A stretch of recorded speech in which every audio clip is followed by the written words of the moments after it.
دیوانê min heye Ehmed Silêman cîgirê sekreterê Partiya Pêşverûyê ji Qamişlo gel min e em ê behsa pirsa konferanseyek Rêziya Kurdî bikin. Kak Ehmed bixêr hatî? Îro salek serçavê min. Kak Ehmed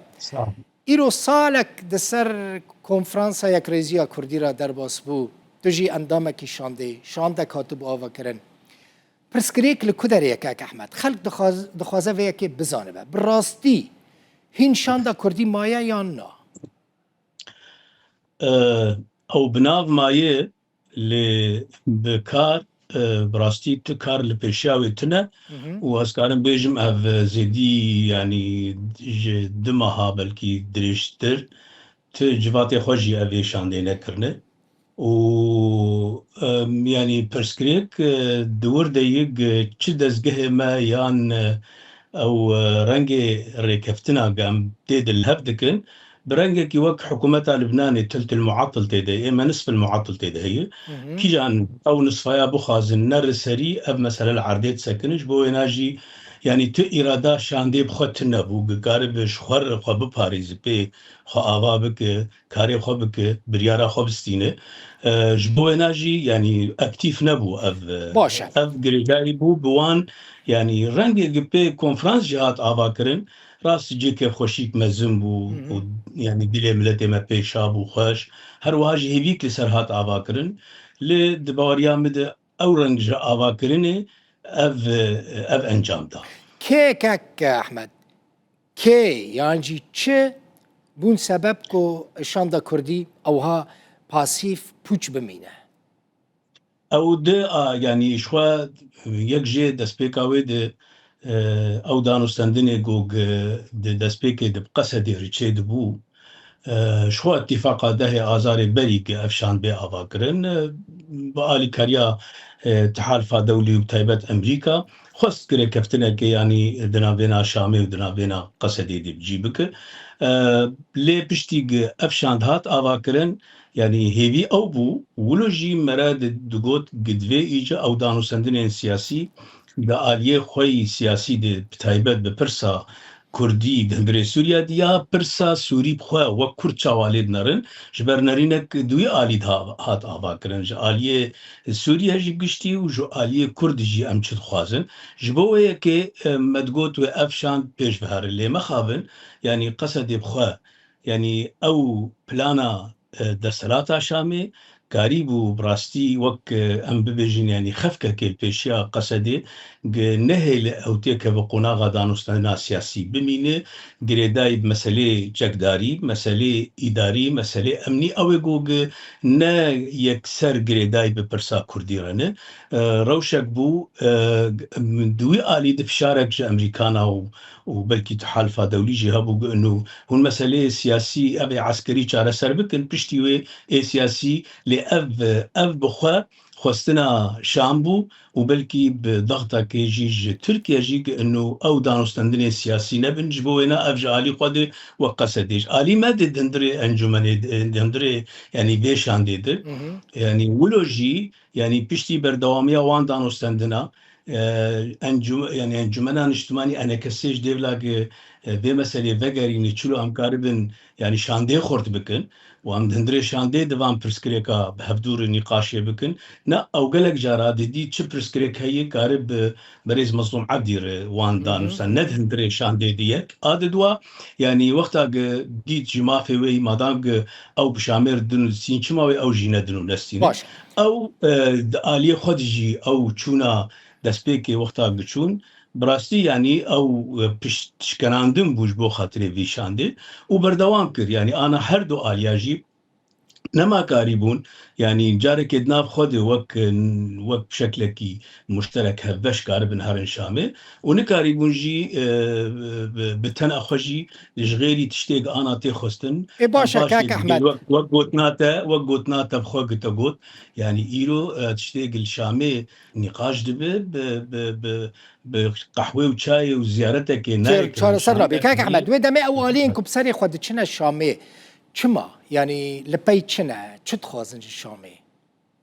او جيما خابنية ديتنا دق انه بلكي ايلو بشامير كاربن يعني درفتك هبه كاربن او تشتيق تخوازن دا آلي خود او برجواندية جو جريدان وان آليين سياسي بلكي كاربن وان مثلا بشامر وبلكي سوز جيبوار تي دانين سوزين امكارن چه هيك مثلا مثلا كاك احمد مثلا چه ام سوز چه سوزان يعني شام چه سوزه ده وان كسان يعني جوان شام آليان تاني شام برا أنباش يعني زلال به شامل جموي نب آلی دانستندنیه ده ند بن يعني چاوا مثلا کردی چاره سر بکب دانستندنیه ایویل جموی دیت مرسوم سیزده او چاره سر کرنا پرسا کرد هندری سوریا ده مخابن يعني تشتاق بو دوان دانستندن هذا دوان زيارة هذا ما هر آلي كي جيت راست ما قود قافك جرينج باش تشتكي يعني هجاي لأبناء ما في كرد اي سياسي نما في كردي ايجو قد تايبت منديا دفرين كردي تي باراستن دهنا خالد راست يعني قافن لبيشن لأو قافاناجي شخو مرسومك ممكن مرسومك دوي بدو قهرتن نقافك دستوري دوي افتيك بالدستوري ودوي يعني براستي سرپرسا كردي كأم وك كرد لسوريا يعني جارك نرينك مهبو او نرينك بلكي ام بخوك بارتي نقالكي رازي بون جوي نرينا مدبوت افايا جراني افباركي بلكي شام وغيري شامجي نقالي كارن تايبت او دولتي هرمي وبرسا كردي بيرنجي جوج يعني نرينا كردي كونفرانسي دهاتي خوستن بلكي رينادني تبقى بو او ايمل جمع ام انا هجي بو هناف جريداين ام دبيجي نا ام فيك هاغتي داين سرماسي بو هيك هاغتي دانوستندنيه بكن ويش هاغيد دانوستندنيه دا ام كاربين تشيج ملتي خور بجي باشا بكن نرينا خور سيديا زلال بكن لما خابن اف آلية دني ايرو انا بازار جيما خابن يي راست جرينج ام تشلو شريكه دا سلاتي بن وزيركي مهب تشلو ام د برلمان دبن يعني دزگهين مركزي دندري سوريا دي جيما تدهب قالكي جرينج بس نأوي چاره سر کرنا پرسا کردی تایبت آنا رنگ وقت ترکیا لیته يعني ام د برلمان دبن ام د بلديات دبن ام برنگ کی جرنگا يعني وقت کرد نقد غبن ام کاربن د دزگاه دولت دیگان این خوجهی جي خو ببینن لی بيجو ناس کرنا ناسنامه مد هندري دستوري دي وقت حقوق دستوري او ايا ايلو الفرد بس اشتكي يعني غريب هي نوك تركيا قوتك انتخابي هي يعني قبق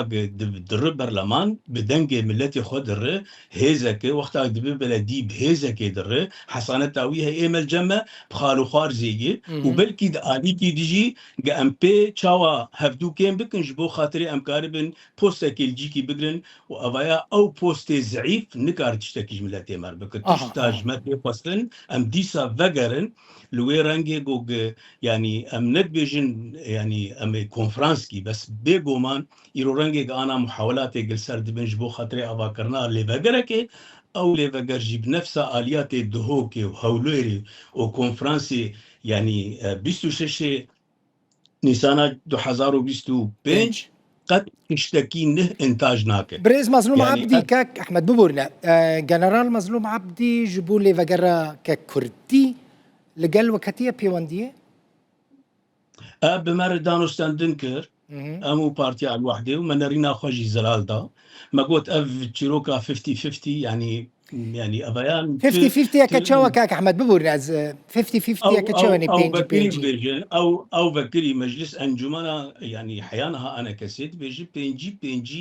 بينجي جما وبينجي بيدي بلكي نلقى انه او بارتيين دني اليه سياسي لي بلكي يعني بريز مصدوم حتى عنها اسرار بناء نهون هردو آلي تنينه يعني جدر بانجي هنه يعني اختراع حادثة او دهوكي تشل بتشل وبيس جوان يعني آليين دني دربي هردو آليا لي بيگومان اوايا بيرنگي بي آوا کرن وك شاندهي وك دستايا كردي بلنده وك لي وگرا دهوكي وشان خراب بجبرگ ام آوا دكن ام دهندري ويجي تعطيلي آوا دكن بير دوي دزگهك بي آوا کرن ناوي بي دزگهي يعني وقتا ام بكن مرجعي بريارا ويها بكيجي بغيد او دغيد نا يعني اف دزگه خرادب نا اف مرجعي خرادب انا مجلس بنا خراد به پیدا بنا خراد به اب آلیه دنی که امتد یعنی تمثیل مسئله صدی گلکی بچوک نکاره بریارا به یعنی بیجی بدو گهارتن لجمع وقتا آنا سبه هگر دریا کنگره کی ربه هگر دریا آوا کرنه کی ربه براسي حسانت آوه هبه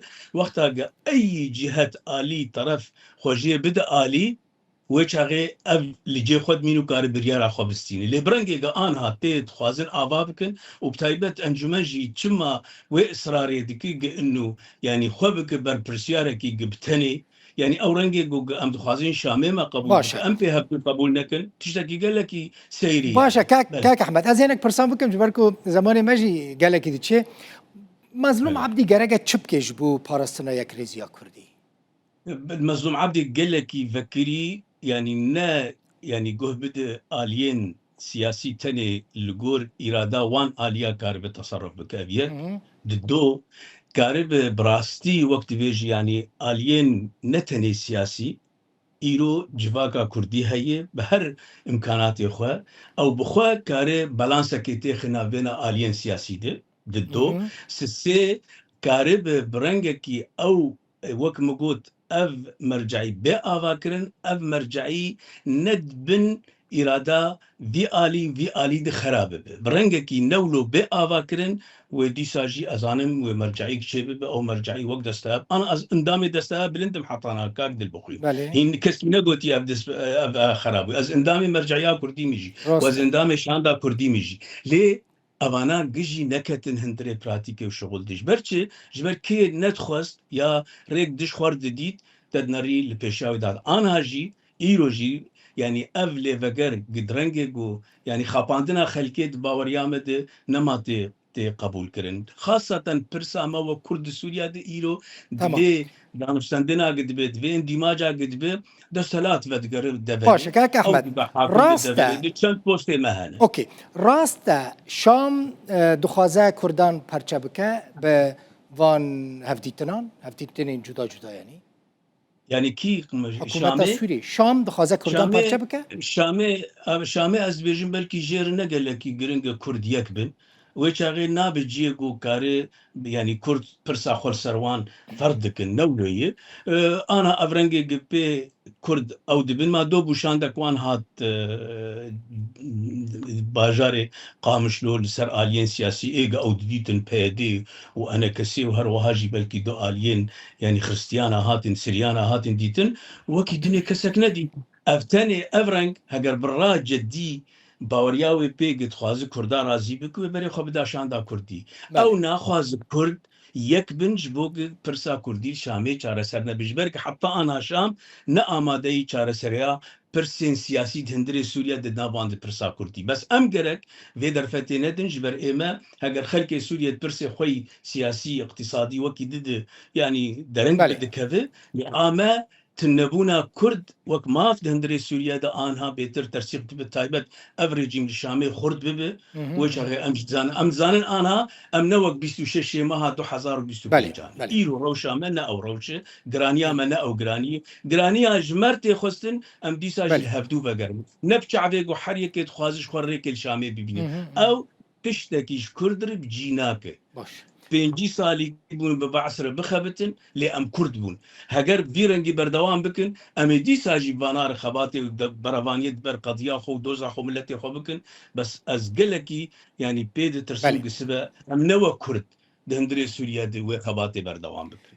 گلک سپاس مولتاف احمد سلیمان جگری سکرتری پارتیا پیشورو جقامشرو گلک سپاس بو تجربه در فتنش